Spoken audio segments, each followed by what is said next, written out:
Hello, kamusta tayong lahat? I praise my Father, Yahweh, the Creator of heaven and earth, who created us in His image and likeness, because He never changes. Our Father is faithful to us, and He will fulfill all His promises. And so we must worship Him, adore Him, exalt His name on high. The Holy God, the righteous Father, who gave His only begotten Son, that whosoever believeth in Jesus Christ will be saved. Our Father gave us Jesus Christ to cleanse us from our iniquities, to save us from ourselves, so that we may inherit the kingdom of God and be called sons and daughters of the Almighty Father.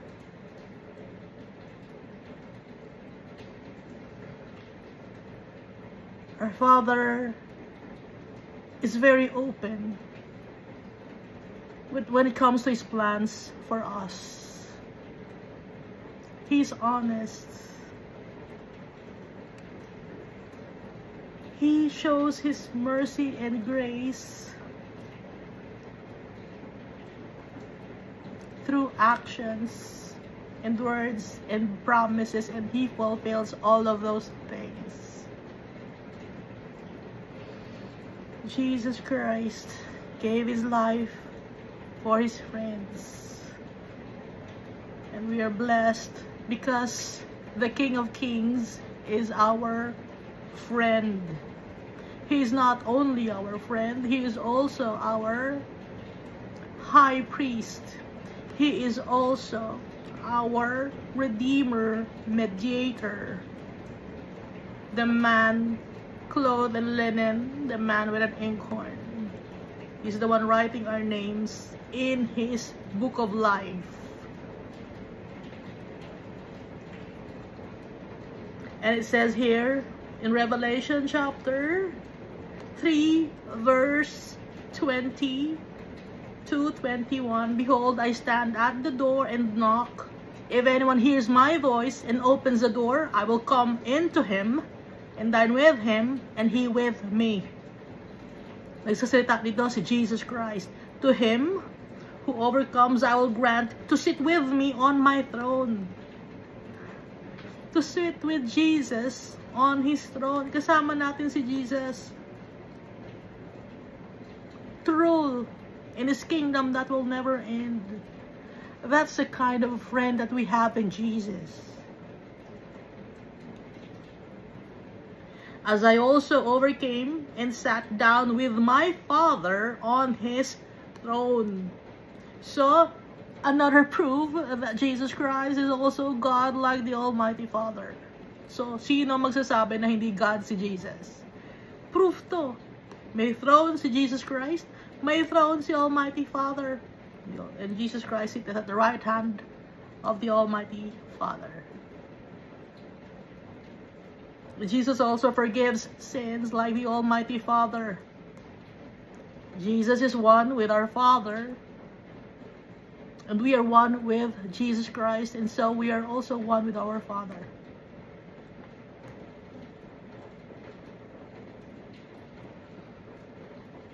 And we have the Bible as proof of the goodness of our Father and the faithfulness of Jesus Christ. The Bible is the manual of our lives.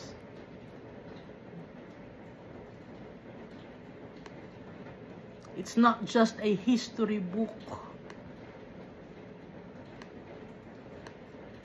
This Bible that we have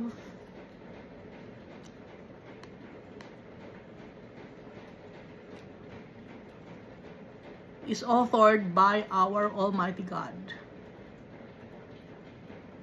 And all that we have in this world are the things that has been given to us by our Father. And we are in this world to face trials and tribulations. This world is a testing site. Jesus Christ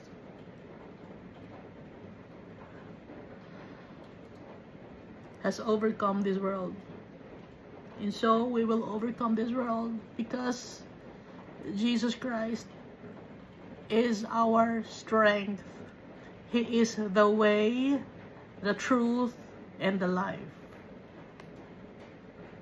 If we follow Jesus' teachings, His commands, we will inherit the kingdom of God. We will sit with Jesus on His throne. Kaya hindi lahat ng mga yung mga religion ba na kasali kayo, binabasa niyo ba ang Book of Revelation? Hindi, di ba takot kayo? Bakit kayo takot? Dahil yung mga tinuturo ng mga false teachers nyo, mga false prophets nyo, natatakot sila. But we will not be afraid. We will never be afraid. Because we are reading the Bible from the book of Genesis up to the book of Revelation. And it is consistent. Ngayon, if there are inconsistencies sa mga tinuturo ng mga teachers ninyo, why don't you ask them, no? Kung wala silang maisagot, ipakita ninyo sa Bible, anong ibig sabihin nito? Isa-isahin ninyo, na? Para maliwanagan kayo, para hindi mapunta sa impyerno ang kaluluwa ng mga tao. Importante na malaman natin dahil isang kasinungalingan lang na maniwala ka, mapupunta ka na sa impyerno. So yung mga tao, that they are worshiping idols, wooden images, graven images, molded images, carved images, they will be thrown to eternal damnation. And that's what's written in the book of Revelation. Ngayon, pag tinanggal mo yung idolatry na yon, sasabihin ninyo na hindi masama ang idolatry, tas parang tinanggal nyo na rin sa book of Revelation, tatanggalin din ang name nyo sa book of life. Kaya hindi lahat ng mga religious organization binabasa ang book of Revelation, takot sila. Kaya kahit na from Genesis up to the book of Revelation, tumatalon tayo because it's connected, it's consistent, no? With the teachings of our Father, the Holy Spirit, and of Jesus Christ. Yung mga binabanggit ng mga prophets, consistent.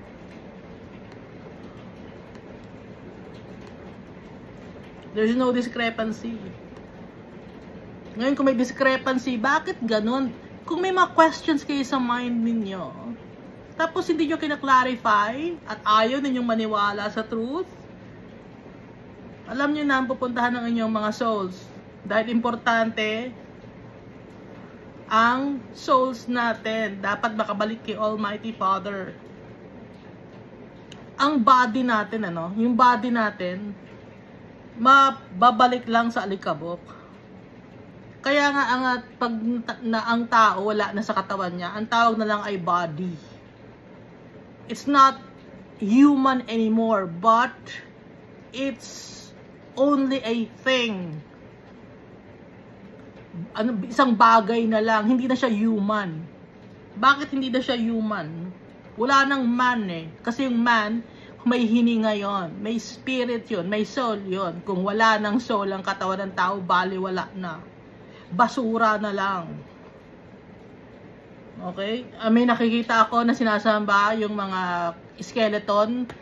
Nakita ko na this week lang nakita ko sa internet. Tapos nilalagyan na ng gems yung mata. Tapos nilalagyan na ng corona. Tapos nakalagay sa isang glass enclosure. Tapos doon sila nagpe-pray. Bakit kayo nagpe-pray sa sa mga skeleton? Sinasamba ninyo? Sabihin nyo, hindi nila sinasamba. Hindi kasi nungalingan. Kitang-kita na ng sinasamba eh. Hindi pa sinasamba. Ano to? Huwag niyong gawing bulag ang mga tao. Kayo, bulag kayo. Pero yung mga tao na nakikita na sinasamba ninyo, ang mga taong mga namatay nyo na, tapos sabihin nyo hindi nyo sinasamba. Huwag nyo sabihin hindi nyo sinasamba. Huwag nyo gawing bulag ang mga tao. Huwag nyo gawing mga tanga ang mga tao. Parang ginagawa din yung foolish yung mga people. Kasi ang English ng tanga, foolish, no? Kaya baka magalit, ay, nagsalita ng tanga to.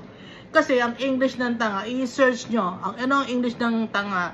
Foolish. I-search natin.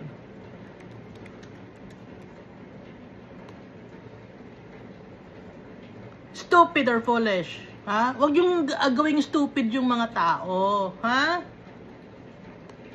Dahil gusto nyo maging stupid yung mga tao ngayon, dahil pag naging stupid yung mga tao or foolish, hinihila ninyo sila sa impyerno. Yung kaluluwa nila.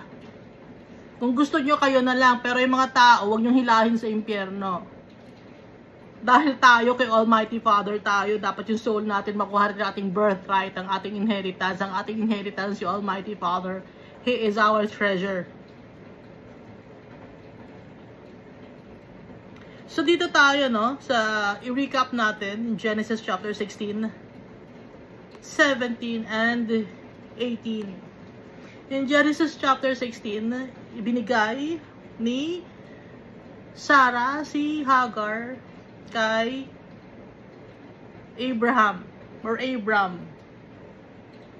So nakaalis sila ng Haran to Canaan when Abraham was 75 years old. And then after 10 years, binigay niya, nung nandun sila sa Canaan, or wala, hindi pang pangalan Israel pa, no? Canaan pa ang tawag nila. Nung nakakatira na sila dito, sa promised land, after 10 years na sila nakatira, sa kanya ibinigay si Hagar, yung kanyang assistant kay Abraham. Ngayon, itong si Abraham, kahit ayaw naman niya, syempre gusto ng asawa niya eh. Anong magagawa niya? Susundin niya ang asawa niya.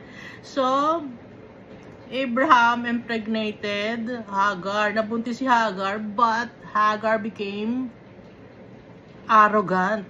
Kasi yung kanyang amo na babae, minamak niya. No? Ay, hindi ka nagkaanak, matanda ka na. Syempre gano'n, no? And then nasaktan si Sarah. Dahil ganun ang hindi anak ko to, anak namin to ni Abraham, hindi mo anak. Parang ganun sabi ni Hagar. Ako na ang asawa ni Abraham, kami ang may anak, ikaw wala kang anak.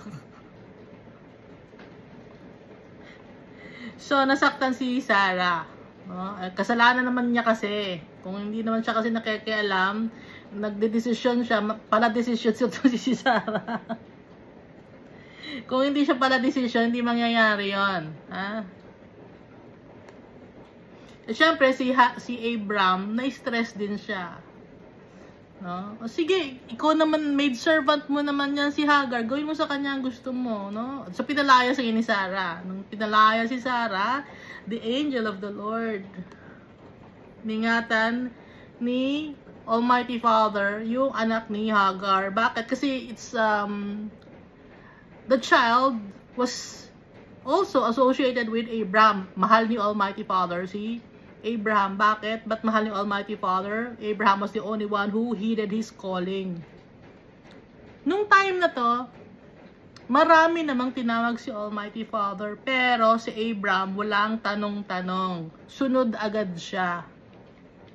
Hindi lang binanggit ni Almighty Father. Kasi, many are called, but few are chosen. Alam natin yun, di ba? Hindi natin alam. Many are called, but few are chosen. So, si Almighty Father, marami siyang tinawag, but si Abraham ang kanyang pinili. Why? Hindi nagtanong si Abraham, bakit ako pupunta ron sa lugar na hindi ko naman alam, hindi ko kilala mga tao doon. ang tanda ko na, pupunta pa ba ako doon? Parang si Noah, no? Bakit ako? 500 years old na ako. Gagawa pa ba ako ng ark? Maniniwala ba ako sa naririnig kong boses? Kasi hindi naman nagpapakita si Almighty Father. Nagpakita lang si Almighty Father after ng sumunod ni Abraham. Nagpakita in a vision. Kaya si Almighty Father, mahal niya si Abraham. Kaya mahal din niya yung anak ni Hagar, kasi anak ni Abraham yun. So, pinadala ni Almighty Father ang kanyang angel.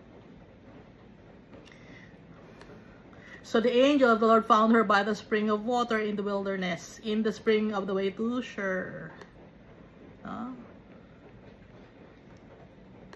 So, bumalik ngayon si Hagar kasi nga, binigyan siya ng advice ng angel of the Lord. Sino itong angel of the Lord na to? Yung commander of the army of the Almighty Father. Si Jesus Christ yun, na na-meet ni Joshua. So si Abraham was 86 years old when Hagar bore Ishmael to Abraham. So 75 years old siya umalis ng Haran. So after 11 years, 11 ba? Tama ba ako? 86. 75, hindi mo marunong. 75, 85. Tama, 11 years. Nagkaanak na siya, no? Mabilis siya nagkaanak kay Hagar. So, 85 years old siya, tinabihan niya si Hagar.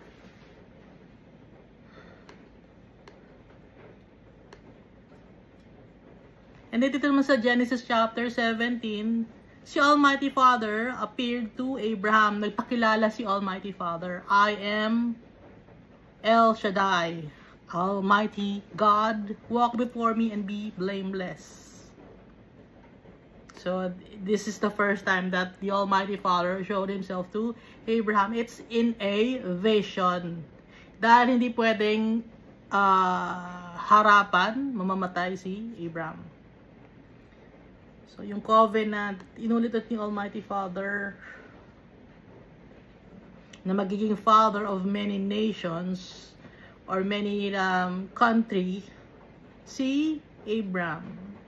At nagkatotoo naman, hindi, nung time buhay pa si Abraham, isa lang ang anak niya. So, magtataka tayo, akala ko ba magiging father of many nations siya, isang iglap. Si Almighty Father, long-term planning siya. Hindi agad-agad. Long-term planning si Almighty Father. Tingnan mo, umalis siya ng Haran, 75 years old, si Abraham. And then, nagkaanak siya, 86 na siya kay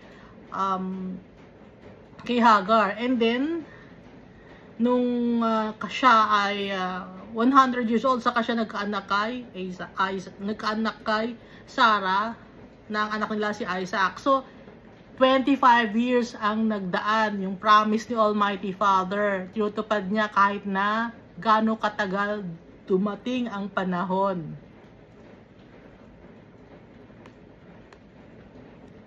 Sabi ng Almighty Father, I will make you exceedingly fruitful.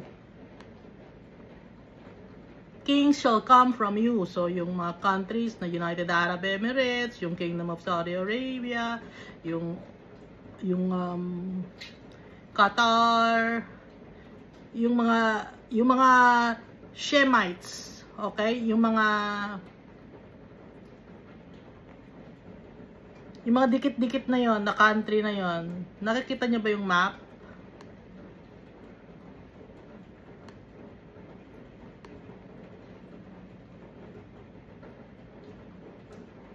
At kumalat na yung anak ni Abraham. Hindi natin alam, baka may lahi tayo ni Abraham, no? Sana, no? Sana. Pero kahit wala tayong lahi ni Abraham, we are adopted sons and daughters of the Almighty Father. Yun ang importante. That we will inherit the kingdom of our Father. So, dito rin, no, sa Genesis chapter 7, is the circumcision of the flesh of your foreskins. Pero, sa New Covenant, circumcision of the heart na. Kasi dito, physical. Tanggalin ang kadumihan ng katawan. Nang mamamaho yun. pwedeng maging sugat yun, ano, pag na-expose, tapos na lagyan ng dumi, magsusugat yun, makakamatay yun. Kaya circumcision in the flesh of your foreskins, kaya pinatanggal ni Almighty Father sa lahat ng mga tao na associated with Abraham, even yung kanyang mga servants that he bought.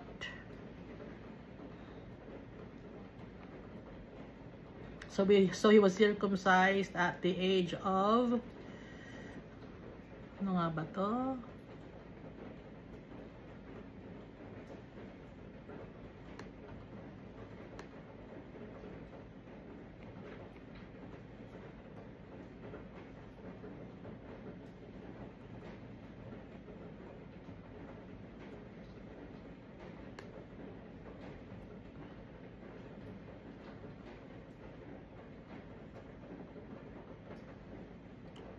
Ilan taon? 13 years old si Ishmael when he was circumcised.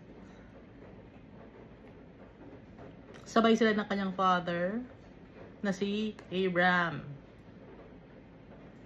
And then, inulat-ulat ni Almighty Father na si Sarah ay magiging mother of many nations, just like Abraham, father of many nations. Kaya naging Sarah and Abraham. At lahat ng ipapanganak sa kanilang house dapat malinis, dahil dapat malinis ang leader. Kung malinis ang leader, dapat malinis din lahat ng mga tao na naka-under sa kanya. Dahil yung mga lalaki, yun ang expected na magiging provider sa kanyang mga pamilya, kaya lalaki ang sincircumcised.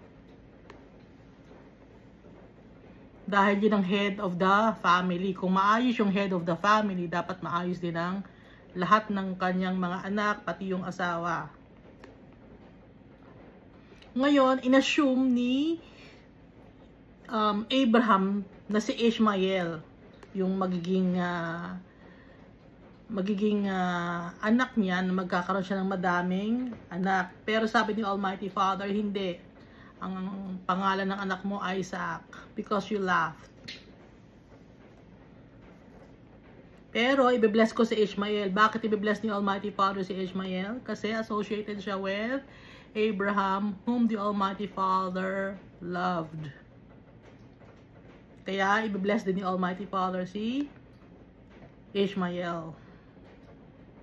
So si Abraham was 99 years old when he was circumcised in the flesh of his foreskin.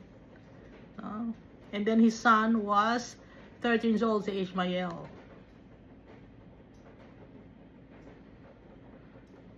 '99 na siya na circumcised. Tapos, after a year, nagkaanak siya, si Isaac.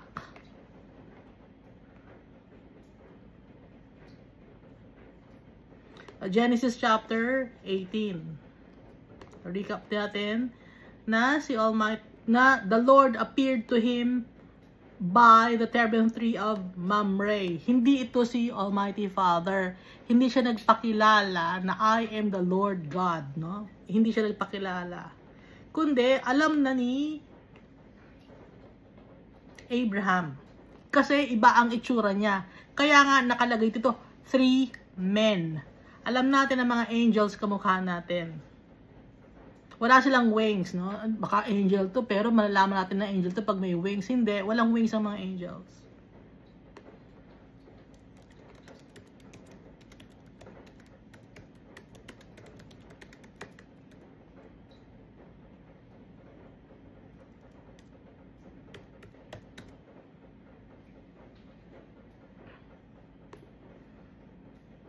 Saan makakita yon? Hebrews chapter 13 verse 2, no? Na naisulat ni Paul, inspired by the Holy Spirit, authored by the Almighty Father. Do not forget to entertain strangers, for by so doing, some have unwittingly entertained angels.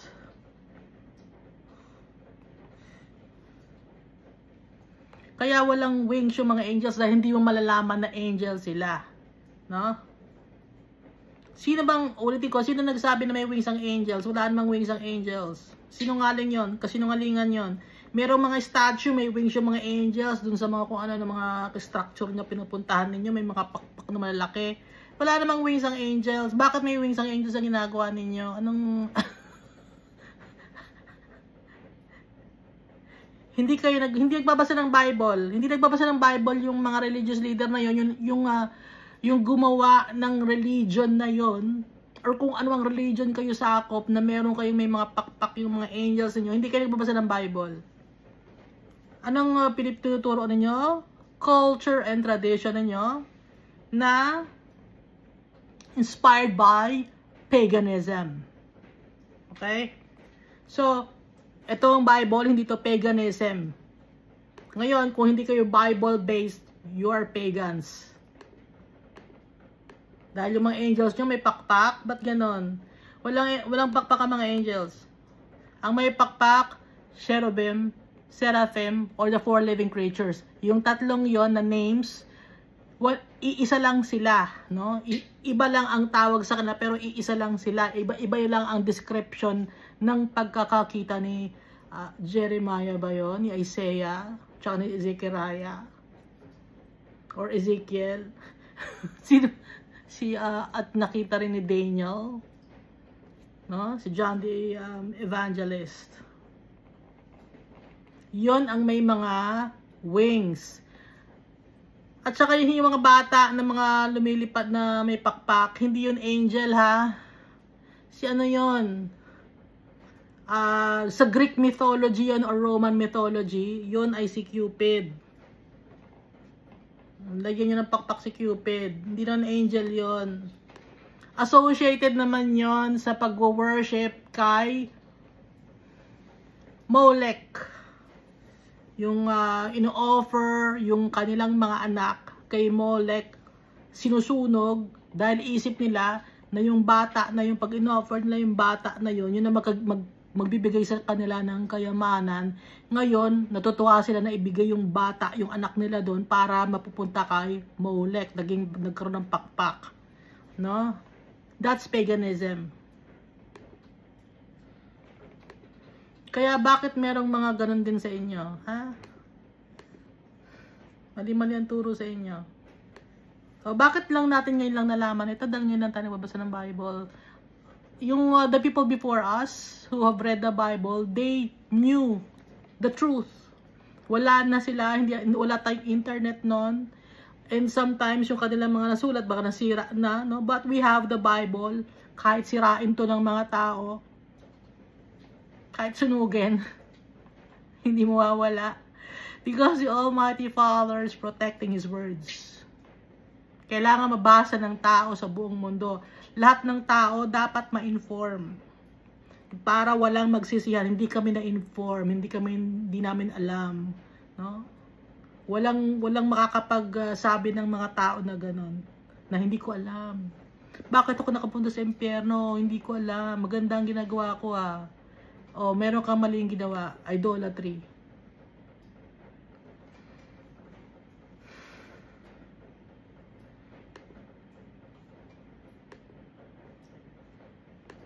Kaya ito, na nandito sa Genesis chapter 18, ito ay si Jesus Christ and angels. Two angels. Hindi lang binanggit ang name ni Jesus Christ, inuulit ko kasi ang gusto ni Jesus Christ, ang maitaas na pangalan si Almighty Father. Kaya low profile, yung mga yung low profile sila, yung mga angels, ayaw nila. Gusto nilang maitaas ang pangalan ni Almighty Father. But in the new covenant, itinaas ni Almighty Father ang name ni Jesus Christ above all names. And it's written in the prophecy, no? Sa book of Jeremiah, Isaiah, Ezekiel, and Zechariah.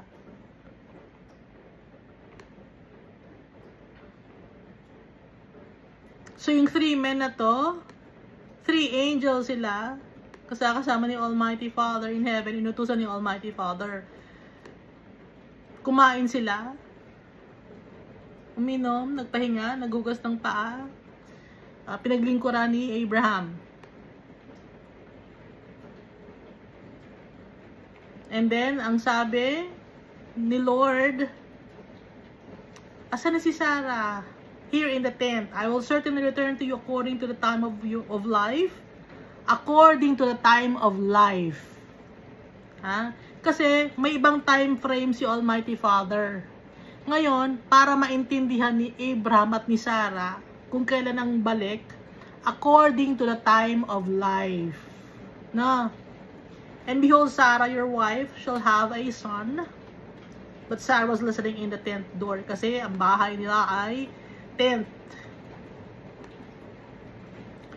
Pero, advanced in age na sila. Si Abraham was already 99. Sarah was 89. Kasi 10 years ang age gap nila. Sarah had passed the age of childbearing. Pero walang imposible kay Almighty Father. Kaya si Sarah, she laughed within herself, saying, after I have grown old, shall I have pleasure, my Lord, being old also? Kaya natawa si Sarah, hindi dahil kagaya ni Abraham, natawa siya. Si Sarah, natawa rin. Kasi nga, matanda na kami, kaya pa ba namin? Ano ba mangyayari sa amin? Kasi nga, pag matanda na, mahina na yung mga tuhod, no? So, parang, kaya ko pa ba? Ano mangyayari sa... Parang ganon. And the Lord said to Abraham, why did Sarah laugh, saying, shall I surely bear a child since I am old? Ano yun? Nagdududa ba siya? Kasi nga, hindi niya kaya dahil mahina ang katawan niya. Ibig sabihin, is anything too hard for the Lord? Meron bang mahirap na gawin para kay Almighty Father? Samantalang ginawa ng Almighty Father itong mundo na to. There's nothing too hard for the Lord. Lahat, everything is possible with our Father. He created this world just by His words. So, at the appointed time, I will return to you. No? Babalik ako, appointed time, next year. Walang sinabing next year dito. Pero sinabi, di ba, na sa time ng tao. According to the time of life. Sabi ni Sarah, sinungaling si Sarah, hindi ako nagtawa. No? Madrama na si Sarah, sinungaling pa, pero kaya siya naman pinili ni Almighty Father, associated siya kay Abraham. Kasi siya yung asawa ni Abraham. And then the men looked towards Sodom. Tumingin yung tatlong tao sa Sodom. Tumingin sila. Naawa sila sa mga tao. But they had to do it. They had to do it.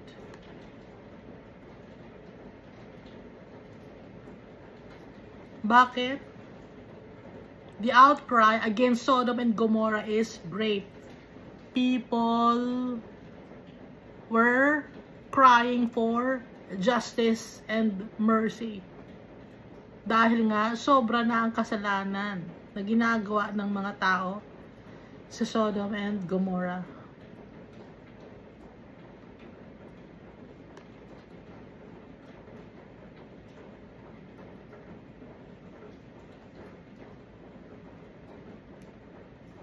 At hindi yun sinikreto ni Lord kay Abraham. Itatago ko ba kay Abraham itong gagawin ko? Hindi ko dapat itago kay Abraham kung anong gagawin ko. Sabi ni Lord. Lord Jesus, hindi ko itatago ang gagawin ko. Para malaman niya. For I have known him in order that he may command his children and his household after him that he keep the way of the Lord.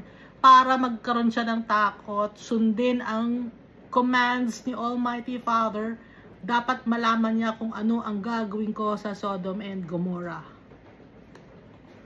So, it's a warning.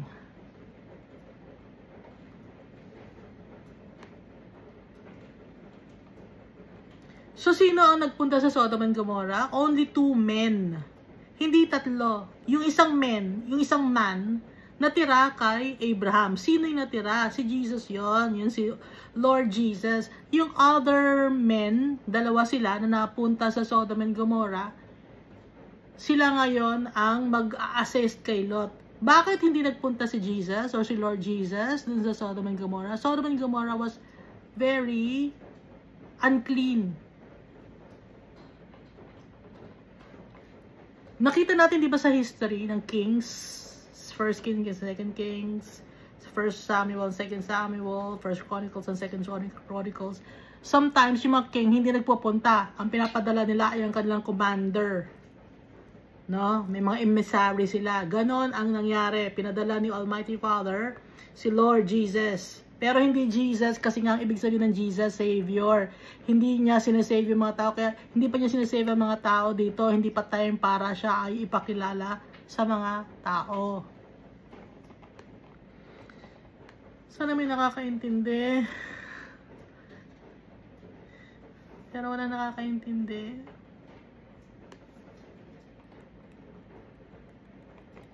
At tinanong ni Abraham, kaya concerned si Abraham kung may 50 na tao ba, sisirain ba yung Abraham, yung sisirain ba yung Sodom and Gomorrah? Kung may 45 ba? Kung may 30 people ba? Kung may 20 ba? Sisirain pa rin ba ang Sodom and Gomorrah? So, concerned si Abraham. Kung 10 lang ba? 10, sisirain ba ang Sodom and Gomorrah?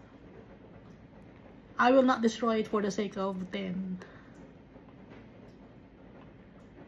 So the Lord went his way as soon as he had finished speaking with Abraham, and Abraham returned to his place. So si Lord Jesus, hindi to binanggit kung saan siya nagpunta. But surely the two men who were with him went to Sodom and Gomorrah.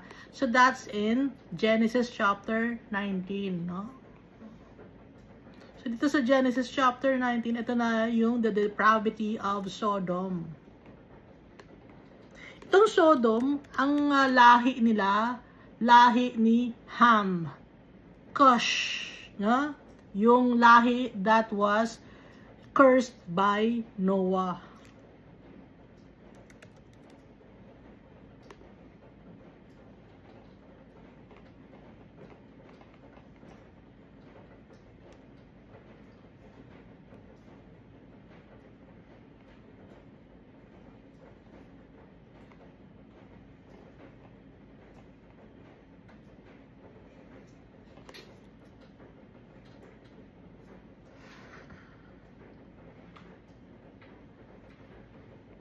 Kasi ang Sodom, tao to. Pangalan to ng tao, si Sodom. Ha? Dahil alam naman natin na yung mga places, galing yon sa name ng tao. Sometimes, it's a description of the place. Doon galing ang mga names. So, basahin na natin ang Genesis chapter 19. 40 minutes na. Now, the two angels, no? Yung two men, they were the two angels. So, sino isang angel? The commander of the army of the Almighty Father, Jesus Christ. Now, the two angels came to Sodom in the evening. Gabi na. Di ba kumain sila kay Abraham? And then, dumating sila sa Sodom, gabi na. Kasi nga, nandun sila kay Abraham. Kumain sila kay Abraham. Nag-prepare pa ng food. Nagluto ng calf. No? Matagal ang preparation. Ginabi na sila. Kaya pagdating na sa Sodom, gabi na. And Lot was sitting in the gate of Sodom. When Lot saw them, he rose to meet them, and he bowed himself with his face toward the ground. Nakilala ni Lot. Why? It's because they have different countenance. Iba ang kanilang dating. Iba ang itsura nila among the people, no? Iba ang itsura nila. Iba ang itsura ng mga angels. Example, pag nakakita ka ng hindi taga sa alimbawa may lugar ka na usually yun ang mga tao nakikita mo. And then may dumating na mga tao na iba ang damit, iba ang itsura. Uy, may bisita tayo, may bisita. Taga saan sila at saan ka galing? O ganon, di ba? Ganon din dito kay Lot. Pag nakakita sila ng kakaiba, naka-white na damit, na parang may sariling ring light na dadala. Iba ito. They are angels. They came from the Almighty Father. Kasi alam naman nila usually ang itsura ng mga tao. Ha? Verse 2. And he said, "Hear now, my lords." Lords ang tawag nila, no? Lords ang tawag ni Lot. Pero yung lords dito, it's small letter L. Please turn into your servants' house and spend the night and wash your feet, and then you may rise early and go on your way. And they said, no, but we will spend the night in the open square. Hindi, dito kami sa open square matutulog, dito kami magbabantay.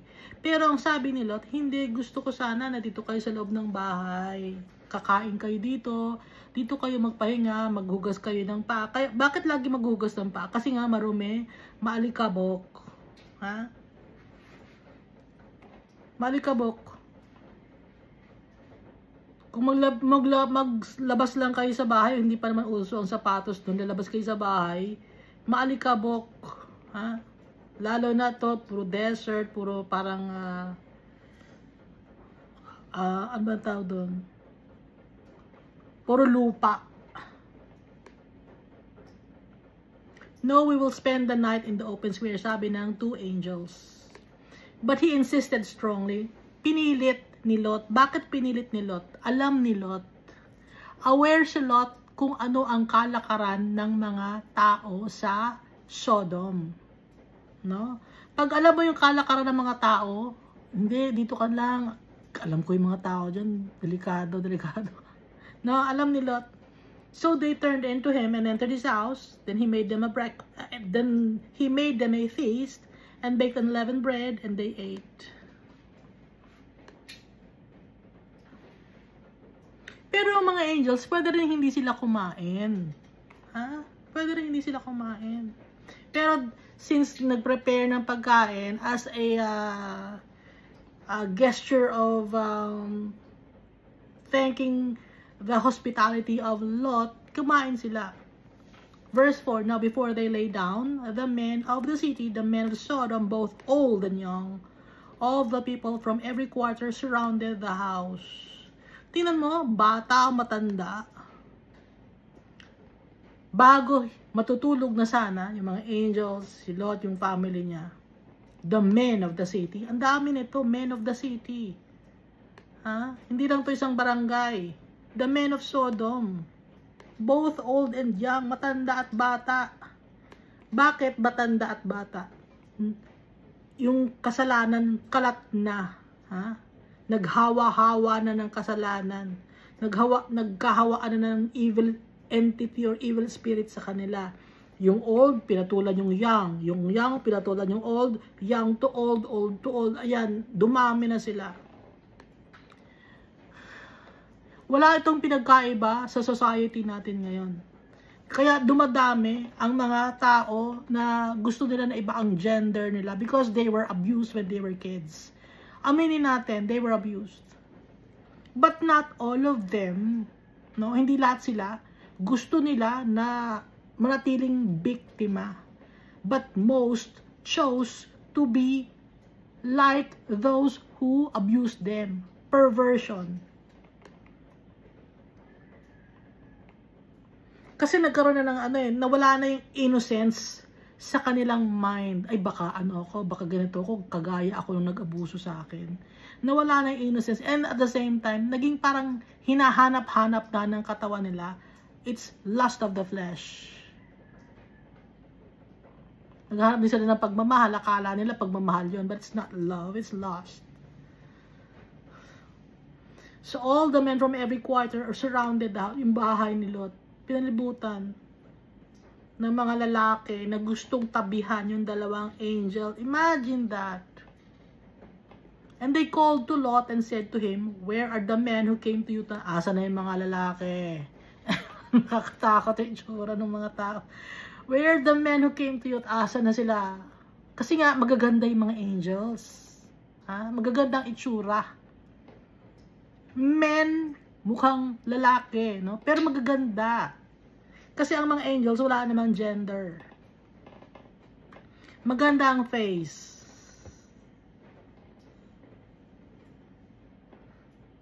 Hindi mahaba ang buhok ng mga angels.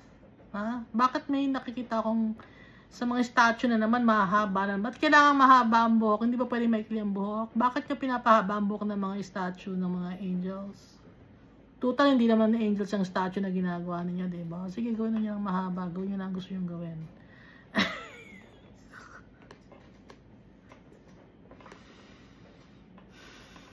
Maikli ang buhok ng mga angels.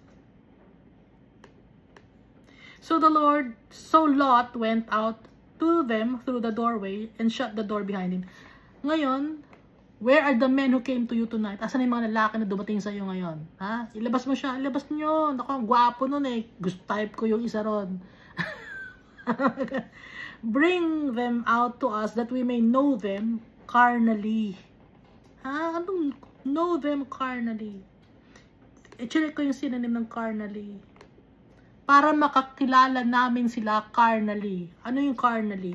Carnally means lewdly, lasciviously, lustfully, licentiously, wantonly, salaciously, libidinously, raunchily, impurely, vulgarly, lecherously, lubriciously, unchastely, coarsely, erotically. Ito ibig sabihin ng carnally. Lust. Tatabihan nila. Didumihan nila. Indecency. Depravity.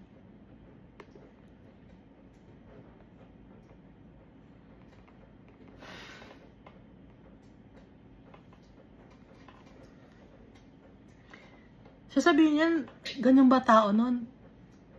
Mga tao ngayon gano'n din. Ha? Kaya nga ang daming mga perversion sa mundo ngayon eh. Ano ka?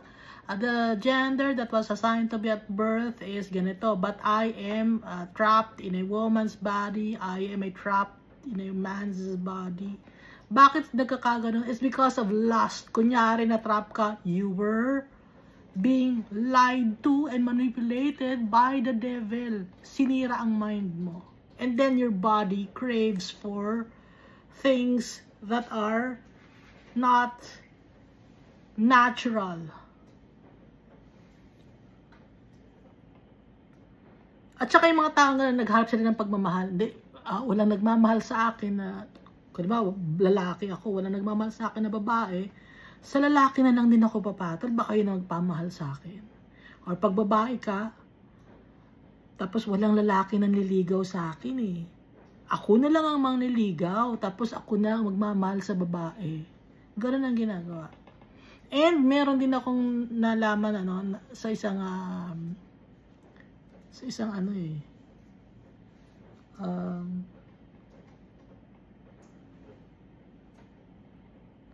psychiatric facility. Ang nangyari sa kanya, when she was a child, she was abused. She was molested. Babae siya. And then, when she grew up, nagpataba siya. And then, nagtomboy siya. It's defense mechanism niya. Kaya siya nagpataba. Unknowingly, kaya siya nagpataba. Hindi alam ng mind niya, pero there's alam niyo yung unknowingly, para hindi siya maging maganda sa paningin ng mga tao, unknowingly kain siya ng kain, and then gusto niya maging tomboy. Nagtomboy siya. Para idepensa niya yung kanyang sarili. She's being lied to by the devil. Ba't ko alam yun? Yung psychiatrist na kausap ko. Alam ng psychiatrist.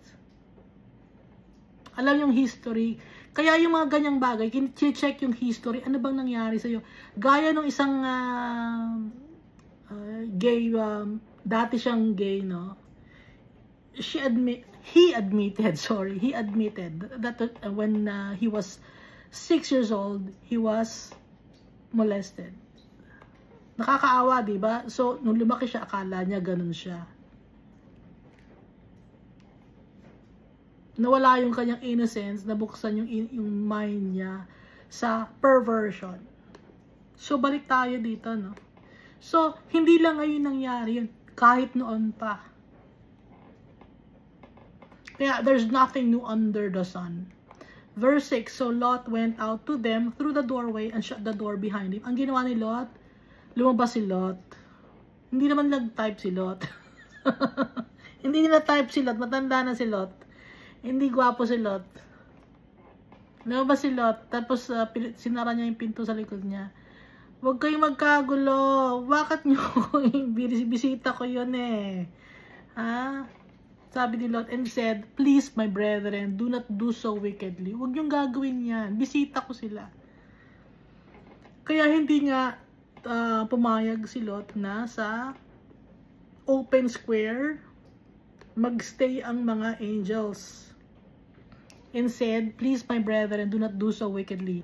See now, I have 2 daughters who have not known a man. Please let me bring them out to you, and you may do to them as you wish. Dito na lang, meron akong 2 babaeng anak. Hindi pa sila nakakatabi ng lalaki. Ilalabas ko sila sa inyo. Gawin niyo sa kanila ang gusto niyo gawin sa kanila. Imagine, anak na niya ang inalok niya, no? Para lang maprotektahan yung mga angels kasi alam niya, angels yon. Alam niya yon. Only do nothing to these men, since this is the reason they have come under the shadow of my roof. Huwag nyo lang sasaktan or aabusuhin or kung ano man ang gawin nyo sa mga bisita ko. Kasi ito ang rason kung bakit sila nagpunta dito. Ano yung rason na yon? To destroy Sodom. Ito ang rason dahil wicked kayo. Kaya nandito ngayon yung 2 tao.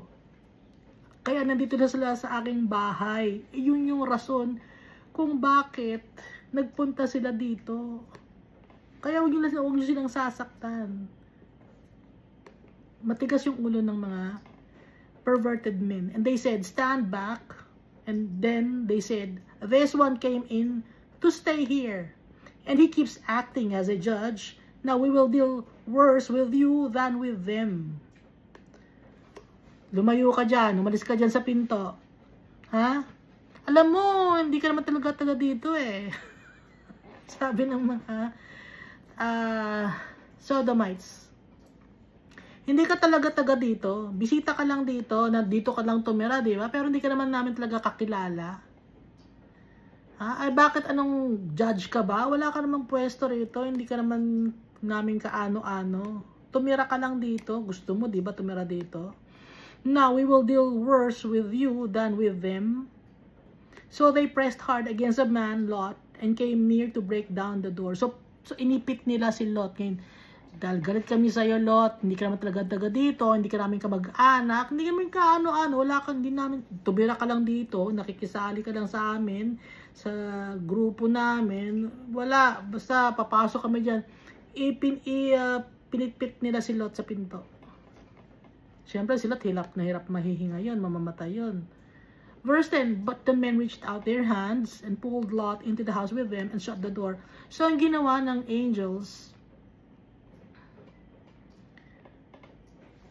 inilabas nila yung kanilang kamay. Tapos hinila nila si Lot papasok. Tapos sinara yung pinto. Siyempre, they're strong. Kasi nga angel sila eh. Kaya isang hila lang kay Lot. Gano'n. Pasok ka. At may sound.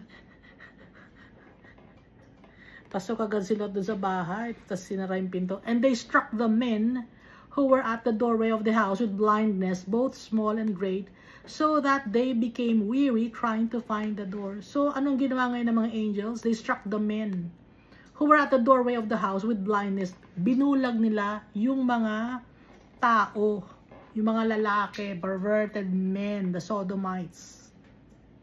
Both small and great, bata, matanda, may ipin o wala. Blind sila. Hindi nila malaman kung nasa ang door. Ito ang door, ito ang door. Hindi yan. Ito ba tayo ito bumukas? Kasi nga, they became blind. Ito yung door. Hindi yan. Ba tayo bumukas? Hindi yan ang door. Ito ang door. Hindi makita. Verse 12. Then the men said to Lot, have you anyone else here? Sabi ng mga angels na dalawa, sino ba mga kasama mo dito? So gabi to ha, nangyari gabi. Son-in-law, your sons, your daughters, and whomever you have in the city, take them out of this place. Sabi ng mga angels, kung sino man ang associated sa iyo, sino, may mga kaibigan ka ba, mga kamag-anak, kung sino kakilala mo dito, nakaklose mo, whomever you have in the city. Ilabas mo sila dito sa Sodom. Bakit ganito ang trato kay Lot ng mga angels? Bakit nila pinotektahan si Lot? Because the Almighty Father loved Abraham. Pinoprotektahan ni Almighty Father si Abraham. Alam ni Almighty Father na kung may mangyari kay Lot, masasaktan si Abraham, and the Almighty Father didn't want that. Kaya kahit si Lot, hindi naman siya tinawag ni Almighty Father, pero associated siya with Abraham. It's like because Lot was like an adopted son of Abraham already. Kaya may malasakit si Almighty Father kay Lot. So kahit na sa mga anak niya or kung sino man ang associated kay Lot, dalhin na, ilabas na, no? Verse 13, for we will destroy this place because the outcry against them has grown. Sisirain namin tong place na to, itong Sodom, sabi ng dalawang angel, because the face of the Lord and the Lord has sent us to destroy it. Kaya dala kami ni Lord dito para sirain tong Sodom. Bakit? Anong outcry? Injustice and wickedness has become enormous. Sobra na, malala na ang kasalanan ng mga tao. And bakit nangyari ito? It's a warning for us. Warning to. Yung mga bagay na nakikita natin dito sa Bible na pinaparusahan ni Almighty Father, it's a warning for us. Hindi natin nakikita, no? Akala natin it's just a story of the olden days, kung ano nangyari. No, it's a warning for us.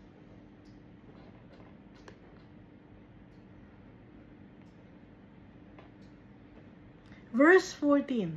So Lot went out and spoke to his son-in-law who had married his daughters. So may asawa na yung kanyang mga daughters, meron na siyang mga sons-in-law na dalawa. And said, get up, get out of this place, for the Lord will destroy this city.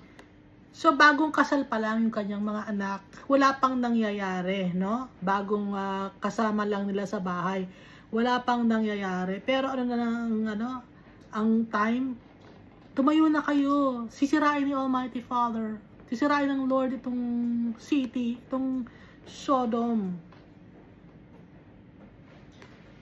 Baka itanong nyo, akala ko ba hindi na ni Almighty Father sisirain ang mundo? Ang promise ni Almighty Father, hindi na niya sisirain ang mundo by using the great flood. Sino na ang sumisira ng mundo? Tayo na ang sumisira ng mundo. Hindi na si Almighty Father.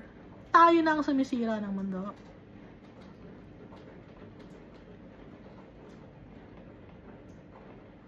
We are the ones destroying this world.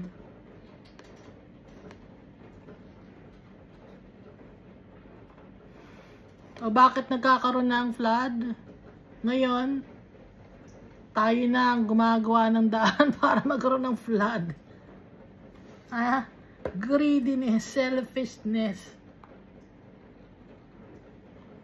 Naalaw na ni Almighty Father tayo sa ating mga perversion. Tayo na ang gumagawa ng ikakasakit natin.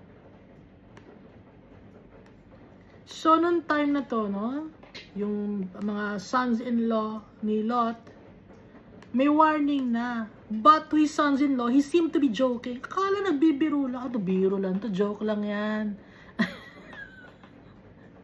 Akala nagjo-joke lang. Bakit? Kasi feeling na it's incredulous. Parang it's bizarre. But paano mangyayaring masisira itong Sodom? Sodom was a great city. Ang tingin kasi na yung Sodom is a great city. Paano masisira to? Kompleto tong Sodom. Nung time na yun, yung Sodom, it's a city na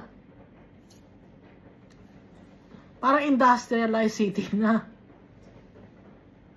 Kaya ang feeling or akala ng mga sons-in-law, nagbibiro lang si Lot kasi nga imposibleng masira tong Sodom, ang titibay ng mga dito. Saan manggagaling yun? Hindi nila maikli ang utak ng sons-in-law.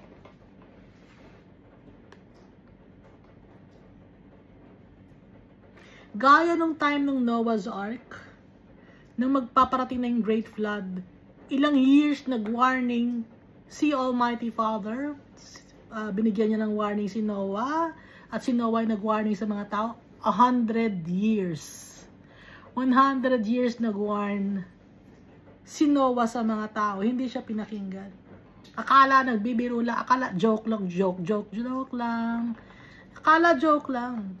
Dahil imposible sa tingin nila na masira ang mundo, natataas ang flood or tubig. At sa tingin nila imposible. But with the Almighty Father, nothing is impossible. So nito, akala ng mga sons-in-law, nagjo-joke lang, no? Ngayon, sa Book of Revelation, nandun na rin yung pagkasira ng mundo, yung pagdating ni Jesus Christ. Akala ng mga tao, joke lang din yun. Akala ng mga tao, hindi mangyayari yun. Well, mangyayari yun. Lahat ng sinasabi ni Almighty Father, mangyayari. Hindi lang natin alam kung kailan. Kagaya itong kay Abraham. Nag-promise si Almighty Father kay Abraham na magiging father of all nations siya. Ilang years bago naging natupad? Ilang years. Bago siya naging father, from Haran to when Isaac was born, 25 years. And then after 25 years, nagkaanak siya, isa lang, di ba si Isaac? And then Isaac, nagkaanak siya, 2 lang. So, yung plano ni Almighty Father, unti-unting nabubuo, although it's not immediately, mabubuo yun. Okay? So, dati, yung nasa Book of Revelation, it seems like impossible. Imposible na mangyari yun, na magganon na mangyari. Well, ano nangyayari ngayon? It's slowly unfolding before our very own eyes.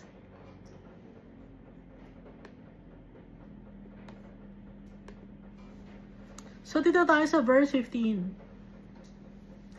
So, bago pa sirain ang mundo or sirain ang isang lugar or parusahan ang mga tao, anong ginagawa ni Almighty Father? Because He loves the people. Anong ginagawa ni Almighty Father? He sends prophets and He also sent His Son, Jesus Christ. May mga warnings and preparation na ginagawa. And we have the book, we have the Bible, may warnings. Hindi naintindihan ng tao. May warnings. Bago magpadala si Almighty Father ng punishment sa mga tao, may warnings to prepare the people. At na, padating na, let's go back to our Father, be obedient to our Father. May mga warnings si Almighty Father, but people disregard it. They thought it was a joke.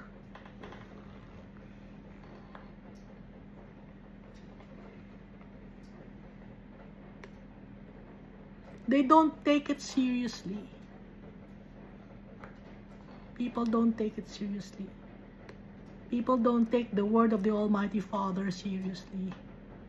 So, anong mangyayari? It's too late na. Kung mangyari, it's too late na. Just like Noah's Ark, ganito rin sa Sodom and Gomorrah. At sa Book of Revelation, magiging late na rin. Ha? So, verse 15 pa lang tayo, no? Verse 15, when the morning dawned, so gabi, no? Mag-prepare ka na, gabi na, mangyayari na tayo, mangyayari. May preparation, may warning, gabi. And then, when the morning dawned, pataas na yung sun, ano? So, gabi nangyari to. Yung warning, yung mag-prepare na kayo, ano ba ang gagawin nyo? Yung mga tao, si Lot, yung mga anak niya, yung mga sons-in-law niya, hindi alam ko anong, parang wala sa tamang utak. When the morning dawned, the angels urged Lot to hurry. Bakit umaga? Lot, umaga na, pataas na yung araw, magmadali ka na, saying, arise, take your wife, and your 2 daughters who are here, lest you be consumed in the punishment of the city. So, yung kanyang mga sons-in-law, hindi sumama because they thought it was a joke. So, ano nangyari sa kanila? They were killed in the city by fire and brimstone that the Almighty Father had sent to the city of Sodom. So, ito, sinabi ng angels, Sky, Lot, gising na ikaw, sama mo na ang asawa mo, tsaka yung dalawang anak mo, yung mga sons-in-law mo, hindi naniniwala, wala tayong magagawa ron, halika na tayo, alis na. Lest you be consumed in the punishment of the city. Minadali na. Samantala may preparation ha. Gabi pa lang sinabi na ha. May preparation na. Wala eh. Matigas ulo. Verse 16. And while he lingered, tingnan mo, umaga na, naglilinger pa siya. Ano ba yung linger? Nag-iisip pa siya. Ano ba ang gagawin ko? Ano ang dadalhin ko? Ano ba? Mangyayari ba? Paano ba ang proseso? Mga ganon. He lingered. Nakalagay dito. He was thinking. Slow to act. Bided his time. Confused on what to prepare and what to do. Sinabi na sa kanya magmadali. Sa sobrang dami ng kanyang ari-arian. Hindi niya alam kung ano kanyang dadalhin. Ano yung damit ko ba? Yung mga animals ko paano? Yung mga trabahante ko? Asa na kaya sila? Naku, paano? Kailangan pinupungin ko sila. May mga family sila. Kaso yung mga tent ko, yung mga kayamanan ko, ano naman gagawin? He lingered. The man took hold of his hand. Kinuha na ng dalawang angel, yung kamay ni Lot, his wife's hand, in the hands of his 2 daughters. Kinuha na siya. No? Hawak-hawak na, lika na, inihila na siya. Hila-hila, teka muna. Hindi na. The Lord being merciful to him. Dahil, kaya siya inihila. The Lord being merciful to Lot. Why? Because Lot was associated with Abraham. And they brought him out and set him outside the city. Inilabas sa city ng Sodom. So it came to pass when they had brought them outside, nasa labas na sila ng city ng Sodom, no? That he said, escape for your life.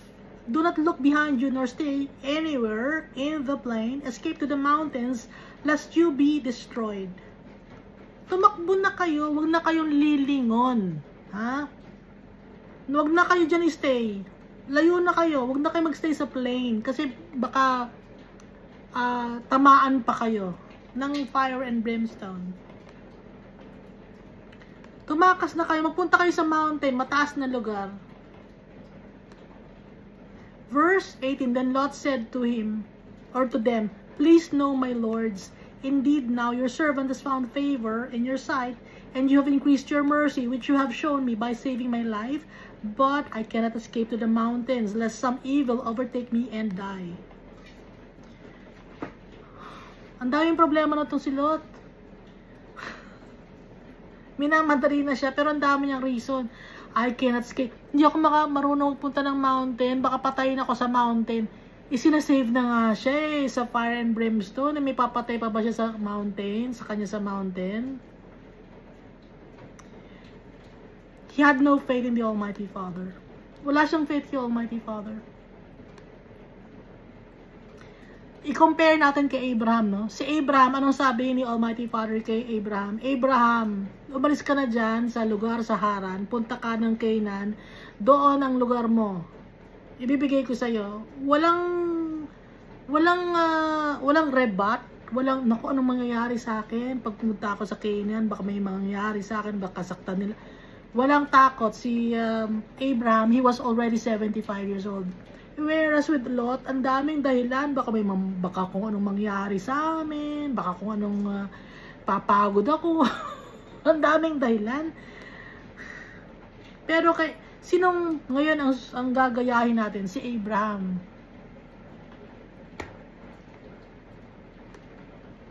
See now, this city is near enough to flee to, and it is a little one. Please let me escape there. Is it not a little one? And my soul shall live. Dito na lang ako. Siya pang namili ng kanyang place. Samantalang, compare naman natin kay Abraham. Si Almighty Father namili ng place for Abraham. Itong si Lot siya namili para sa kanya. Ano nakuha niyang place? Little space lang. Little one. And he said to him, see, I have favored you concerning this thing also. In that I will not overthrow the city for which you have spoken. Ito, pagbibigyan na naman kita. Sabi ng angel, see, I have favored you concerning this thing also. Binigyan na kita ng pabor na hindi ka pupunta ng mountain. Dahil sabi mo, baka mamatay ka doon. Oh, sige, okay lang. Oh, ngayon, binigyan kita ng pabor. Sabi mo, pupunta ka lang sa isang little city. Sige, bigyan kita ng pabor. In that I will not overthrow the city for which you have spoken. Hindi ko sasaktan o hindi ko sisirain ang city na sinasabi mo kung saan ka pupunta. Ang hirap kausap ni Lot. Verse 22. Hurry, escape there. Bilisan mo na. Pupunta lang dun sa... Ang dami ng pabor ang binigay kay Lot. Ang bagal kumilos ni Lot. Hurry, escape there. For I cannot do anything until you arrive there. Bilisan mo na. Wala akong magagawa hanggat hindi mo ikaw napupunta pa dun. Therefore, the name of the city was called Little or Insignificant. It's Zoar.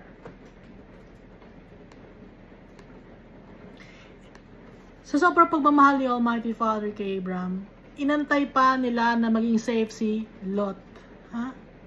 It's because the Almighty Father loved Abraham. Verse 23. The sun had risen upon the earth when Lot entered Zoar. Tumaas na yung araw. Hindi na dawn. Tumaas na. Tirik na yung araw. Ha? Siguro mga 7 o'clock. Ano ba? 7 o'clock ba? May liwanag na sa atin? Or 8 o'clock? Basta nakataas na yung araw eh.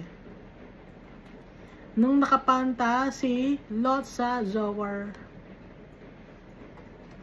Then the Lord rained brimstone and fire on Sodom and Gomorrah from the Lord out of the heavens. Galing sa heaven. Brimstone and fire.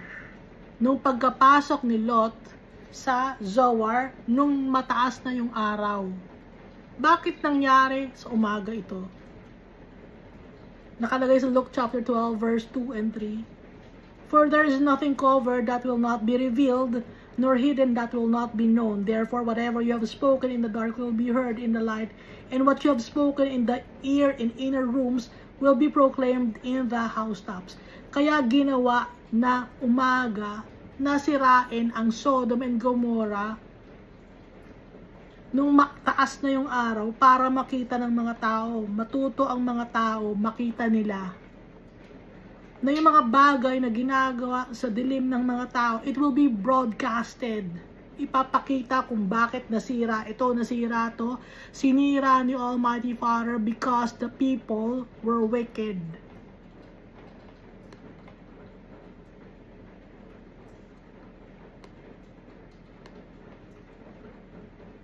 Hindi tatago ni Almighty Father. Ipapakita niya sa buong mundo. Hindi tinatago ni Almighty Father yung kanyang galit. Hindi niya tinatago. Hindi siya gumagamit ng mga politically correct words. Yung mga tao mahilig sa, hindi, kailangan ng diplomasya. Diplomasya. Yung mga tao mahilig diplomasya, gusto nila ng diplomasya, pero patuloy na gumagawa ng kasinungalingan, kadumihan. Anong diplomasya ang gagawin mo ron? Galit na si Almighty Father, binabastos natin yung tatay natin, gusto pa ninyo ng diplomasya?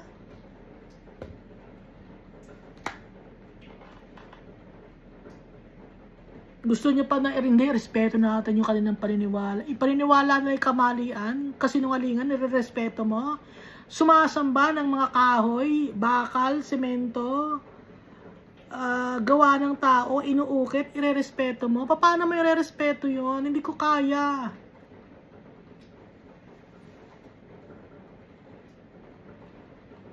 Si Almighty Father, hindi nire-respeto. Tapos, yung mga tao na sumasamba sa mga semento, ire-respeto mo? Hindi ko kaya.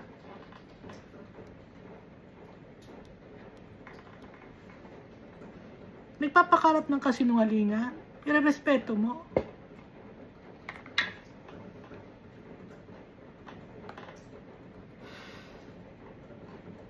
Sino ngayon ang mahal mo? Si Almighty Father o yung mga tao na dapat na kailangan mo ng validation? Yung validation ng tao pa iba-iba yan. Iba-iba ang ugali niya. Mamaya validated ka, mamaya ayaw na nila sa'yo. Inconsistent ang tao because tao, humans, man and woman are wicked, inherently evil. Hindi tumigil sa pag-isip ng masama.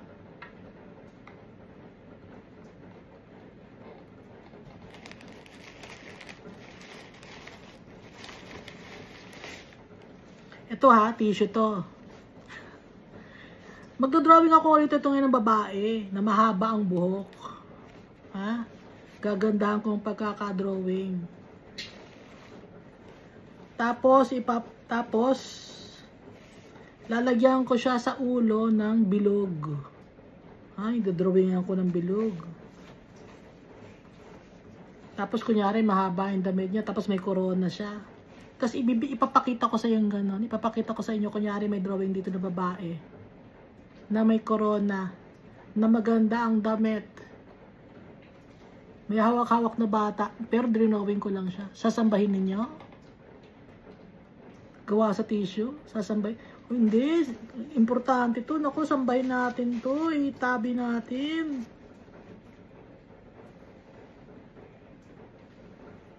Gawa ng tao, gawa sa tissue. Hindi, sa amin gawa naman sa Nara. Kahit paggawa sa Nara yan, nabubukbuk yan, pinamahaya ng alikabok, pinamahaya ng ipis, insekto. Hindi, nakabarnis naman eh. Daming dahilan. Yung barnis, chemical yon. Gawa ng tao, madumi. At paano nyo na-acquire yun? Paano nyo napunta sa inyo yun? Ibinenta sa inyo, di ba? Si Almighty Father, hindi siya nabibili. Si Jesus Christ, hindi nabibili. Kaya kung ano man nandito sa Bible, it's a warning for us. Hindi nyo naiintindihan, yun nakikita. Ang daming hindi nakakakita, hindi ko naiintindihan bakit hindi nyo makita.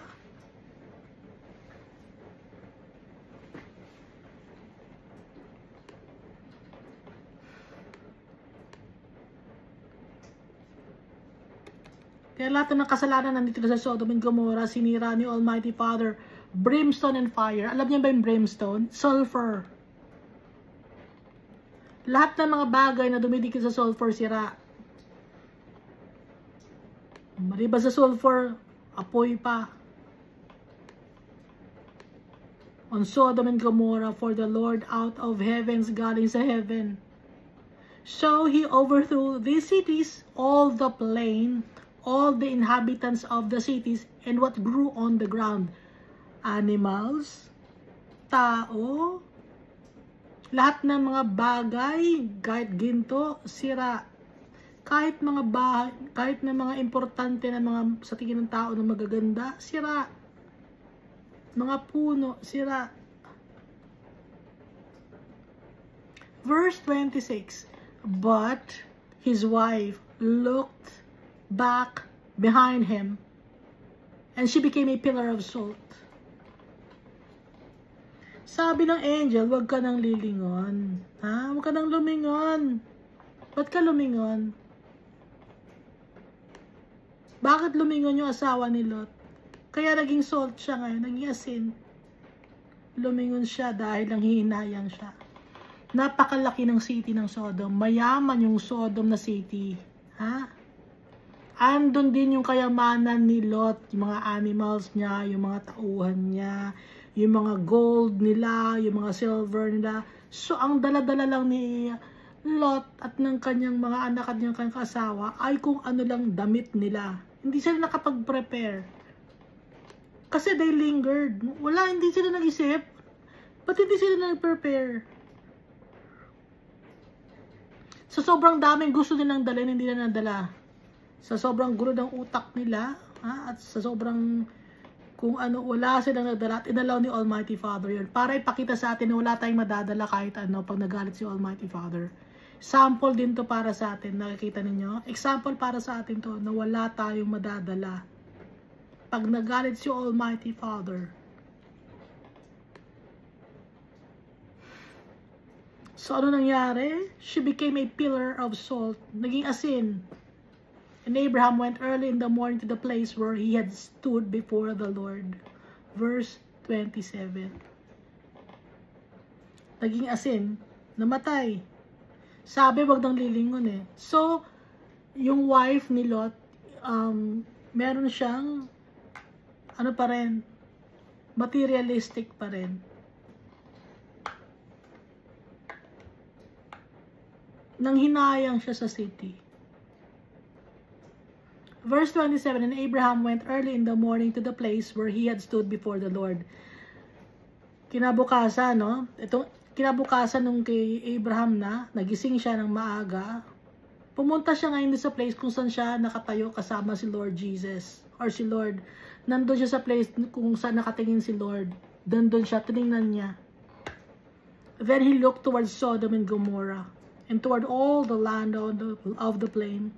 And he saw, and behold, nagulat siya. The smoke of the land which went up, like the smoke of a furnace. Sunog na sunog. Malakas ang apoy. Parang hurno.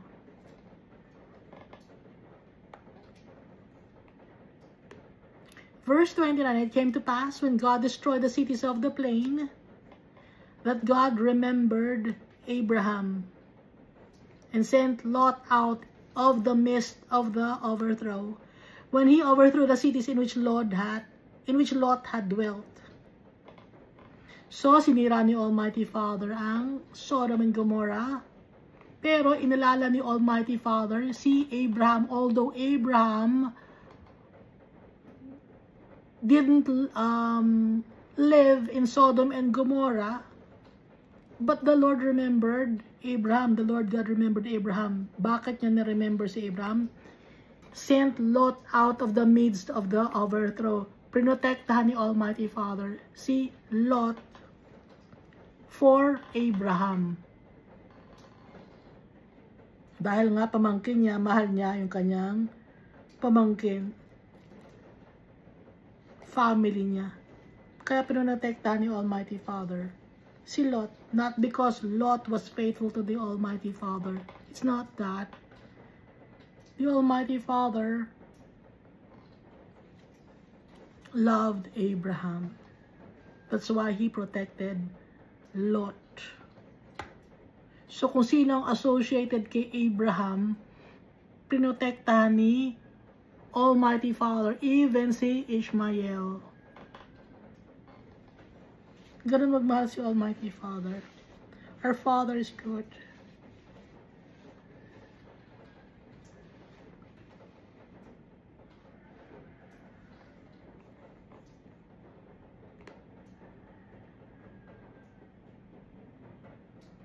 He is faithful. Yun ang characteristics, personality ng tatay natin. Hindi magbabago yun. Yung faithfulness to his children. And we are so blessed because our Father is good. Verse 30. Then Lot went up out of Zoar. Galing na siya sa small city, no? Umalis siya sa small city sa Zoar. And dwelt in the mountains. Nagpunta na siya sa mountains. Wala na siyang pupuntahan eh. Wala na siyang tent. Wala na siyang mga bagay na kung ano ang meron siya. Wala na. And his 2 daughters were with him.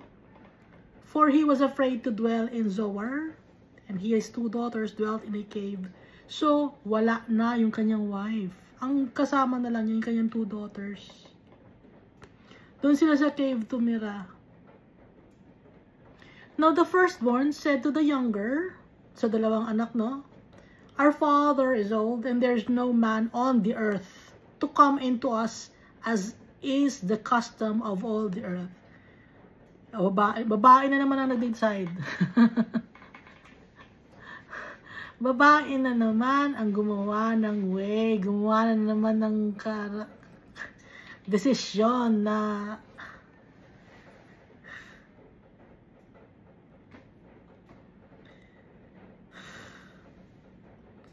Now the firstborn said to the younger, our father is old, and there is no man on the earth. Wala nang lalaki sa buong mundo. Tatay na lang natin ang itinasabi ng panganay. Sabi doon sa bunso. Yung bunso naman, syempre bata pa, hindi niya naintindihan. Itong panganay naman, feeling niya matalino na siya, ganon. Wala nang lalaki sa buong mundo. Yung tatay na lang natin, matanda na. Wala nang man on the earth. Ha? Kasi nga, ang akala nila, wala na sa buong mundo. Kasi nga, yung Sodom, it was a huge city. Akala nila yun lang ang mundo. Okay? To come into us as is the custom of all the earth. Come, let us make our father drink wine.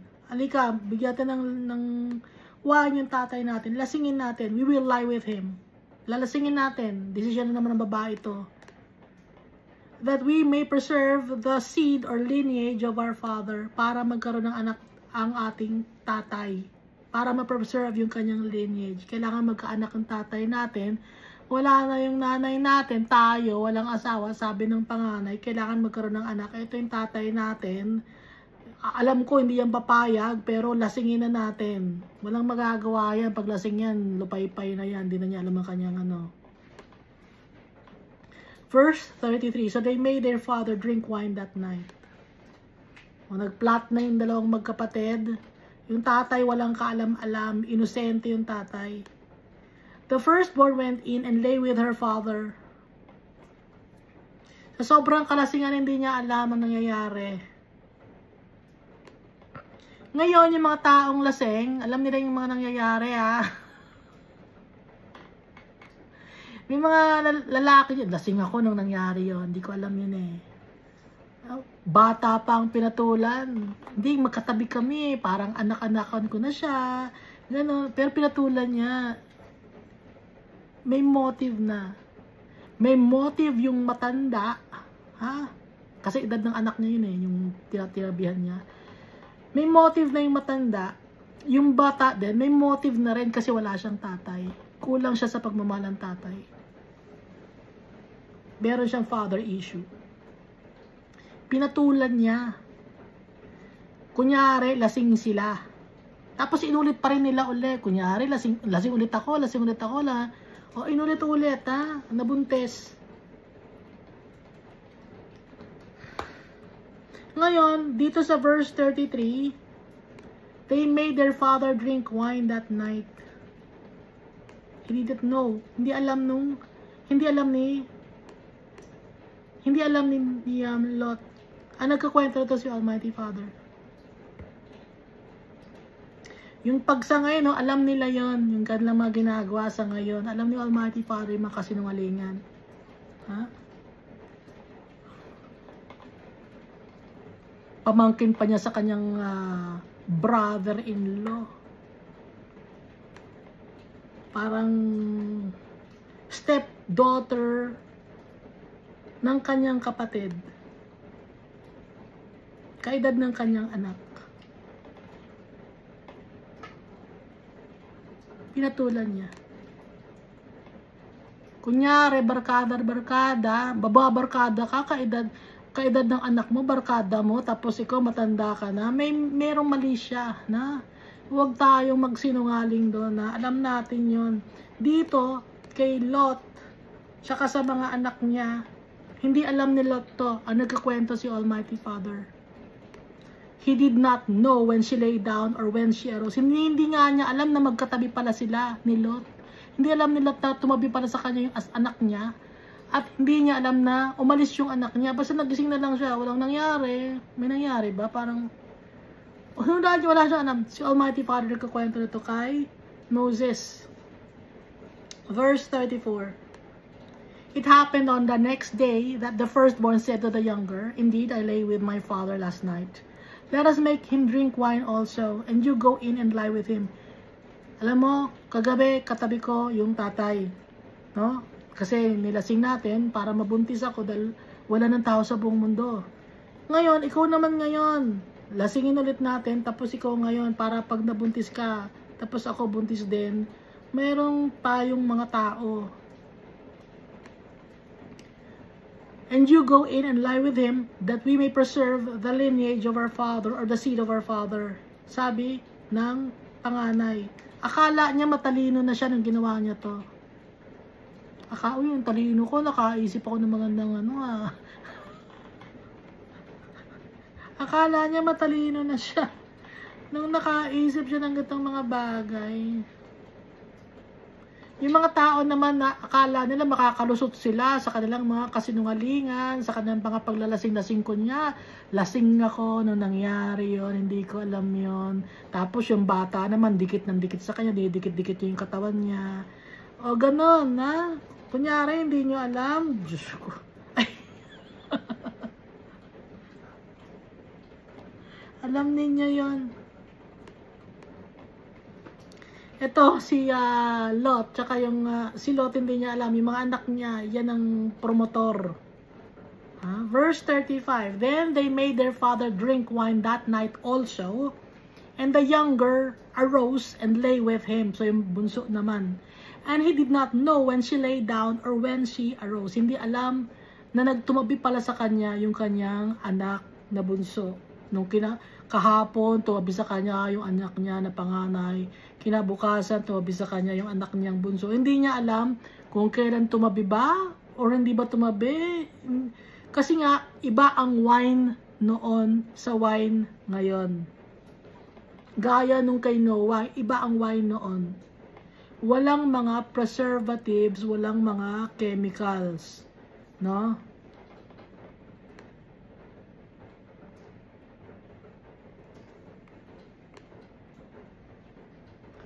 Verse 36, Thus both the daughters of Lot were with child by their father. So nabuntis ngayon yung dalawang anak ni Lot.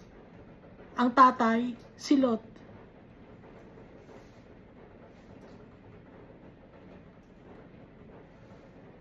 Dahil sa wrong decision making ng panganay, sumunod yung bunso. Yung tatay naman hindi niya walang kaalam-alam. Si Lot siguro parang mababaliw dito, no? Ha? Parang mababaliw siya. Anong nangyari sa mga anak ko? Ako ba tatay niya? Hindi ko alam yun. Kasi itong Genesis chapter 19, this is the last chapter where Lot was mentioned. This is the last chapter.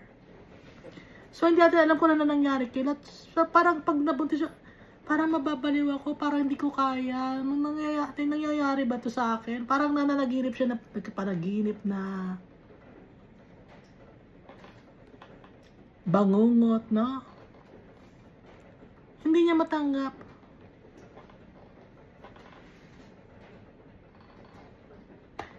First and last lang nangyari, hindi na nang ulit.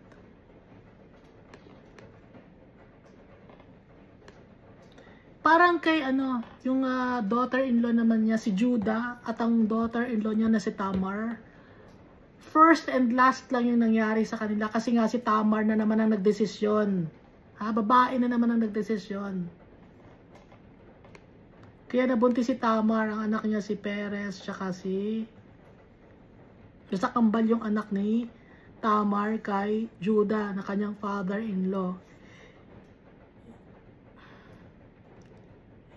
Mali yun. May law na nung time na yun. At dito, perversion na rin to. Kasi nga, yung mga anak ni Lot, nahawa na sa perversion ng Sodom and Gomorrah. Verse 37. The firstborn bore a son and called his name Moab. No? Yung panganay, ang anak niya Moab. Dito galing ang mga Moabites. He is the father of the Moabites to this day. Verse 38 and the last verse of Genesis chapter 19. And the younger, she also bore a son and called his name Ben-Ami. He is the father of the people of Ammon to this day. So, mga Ammonites and Moabites, na tatandaan natin, di ba, mga Moabites and Ammonites, na nakalaban ni David. No? Moabites, Ammonites, yan na sila ay nandun sa beyond the river Euphrates. Sa Jordan ang napili na lugar ni Lot. Na ngayon, Jordan still exists at ang capital ng Jordan is Ammon, came from the word or name Ammon or Ammonites. Yun ang history. Ngayon niya sabihin hindi totoo ang Bible. Ha?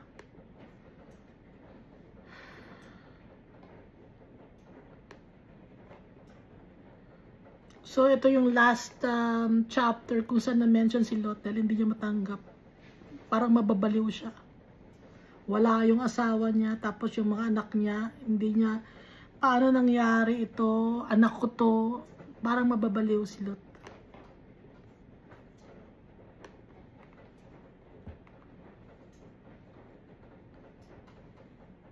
So, yung mga tao ngayon na gumagawa ng perversion, na pumapatol sa mga bata, kunyari, anak-anakan mo, kunyari, mayroon kang malasakit, pero ang totoo, meron kang motives. Lust of the flesh. Nakakalungkot.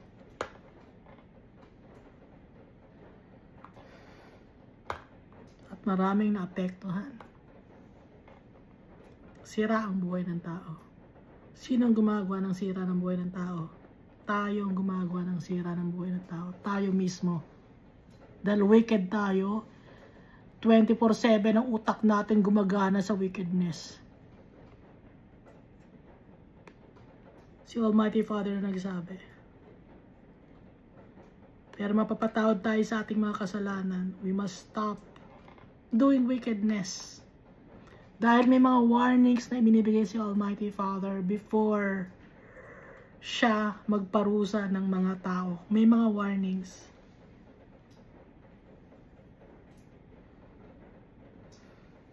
Mahal na mahal tayo ni Almighty Father, kaya binibigyan tayo ng warnings. Napaka-wicked naman ginagawa natin, pero may mga warnings pa rin. Because He created us in His image and likeness. Yung plano pa rin niya gusto niyang mangyari na ma-inherit natin ang kingdom of God. And how will that happen? By believing in Jesus Christ, trusting in Jesus Christ, by having faith in Jesus Christ, in His precious blood.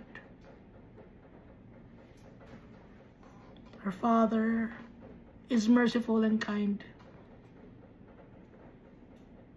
And He wants us to inherit our treasure. Our treasure is our Father. And we are His treasures. Even though we have sinned, we have Jesus Christ's blood for the cleansing of our iniquities. Thank you, and God loves us all so much.